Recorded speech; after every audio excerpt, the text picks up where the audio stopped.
በእናት ይታፈራል እንደለመሆኑ በእናት በአባት ስሟ ብቻ እኮ አቻ የለውም። እናት ናት። በእናት ይታፈራል። ፊቷ ስለበለዘ በእኛ ቀጥና ስለሆነች አለባበሷ ስላላማረ እኛን ለማሳደግ ስለተጨነቀች ከሰውነት ስለወጣች በእናትና በአባት ይታፈራል። ያ አብደላህ ወላሂ ሉቅማኑል ሐኪም وقال لابنه ائتني بشيء من الجنة የጀነት የሆነን ነገር አንጣልኛል። ፈአስራ አልወለዱ ልጅ እየሮጠ ሄደና ፈአታሁ ቢሐፍለቲ ሚን ቱራብ አንድ ጭብጥ አፈር ይዞ መጣውና ለአባቱ ምን አለው?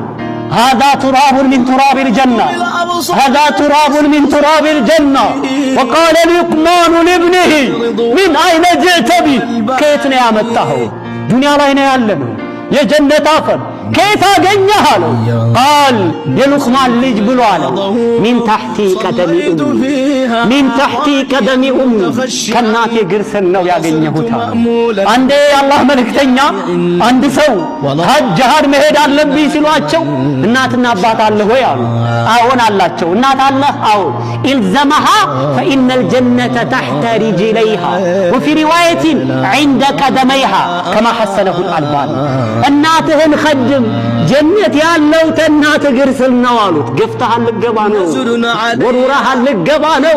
ፍትህ የሰፈነበት አገር እኮ ነው አኺራ።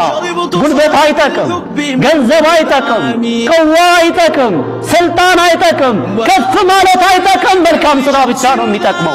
ትንሽ የሆነ ሁላ ትልቅ ይሆናል እንጂ ሰው የሚገፈትረው ሰዎች የሚሰርቡት የሚያንቋሽሹት ተራ ሰው አድርገው የሚያዩት መስጊድን የያዘ ሰው ግን ነገ በላቱ ሆኖ እናየዋለን። ወላሂ ያ አብደላህ ለዚህ ነው ታዲያ እኛ በእናትና በአባቶቻችን ሐቅ መጠየቅ